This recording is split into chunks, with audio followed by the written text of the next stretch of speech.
Now there's no waiting, that's the way you do it. So morning for another, it's for free. Yeah, now that ain't working. Dire Straits, one of the most successful rock groups in the world. For two members of the band, keyboards players Guy Fletcher and Alan Clark, when they're not in the recording studios, they're joined by their friend Martin Corcombe and head off to the coast to check out the windsurfing. It's windy. It's a good direction though. Yeah, maybe, yeah. Yeah, it is actually. Let's do it, eh? Right, let's okay, go. let's go. They started windsurfing when recording in the Caribbean. Now, whenever on tour, they find time to get out on the water. We were making the Brothers in Arms album in Montserrat in the Caribbean, and there was nothing else to do there but windsurf. There was nothing else to do, so we just started windsurfing and suddenly realised how much fun it was, you know. We ended up sort of sailing to this island that was 18 miles away one day.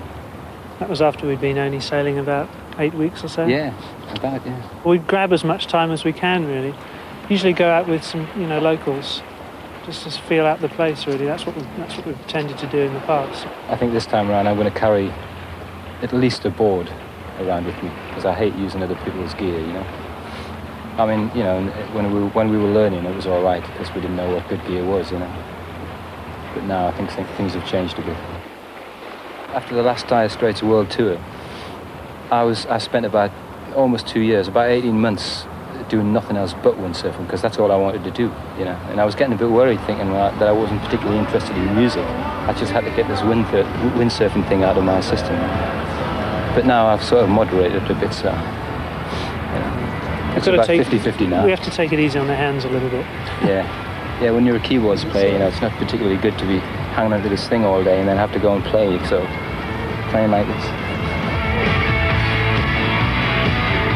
This thing arrived on the island of Montserrat shortly after we'd just been to this island called Redonda, and he was quite amazed that we'd sailed around it, so he ended up making his next record, I can't remember which one it was now, in the same studio.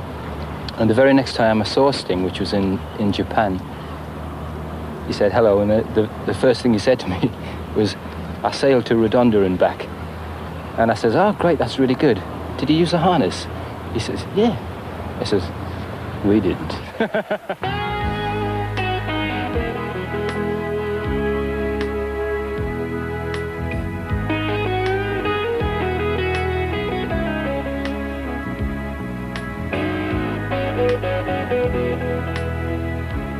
My main interest is waves, basically, just riding waves. That's the bug for me, you know. Sort of, not particularly jumping, although I do jump, but just actually riding them in is the big thrill for me.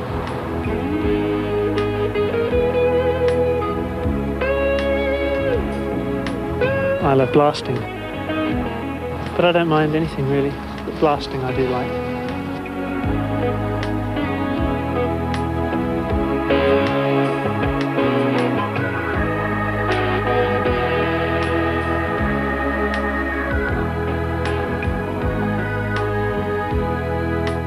It's nice to get away from music, and, well, it's nice to get away from everything and just be out in the water. I think everybody who windsurfs knows that and has experienced that. It's one of the nicest things about it, to just get away from it all.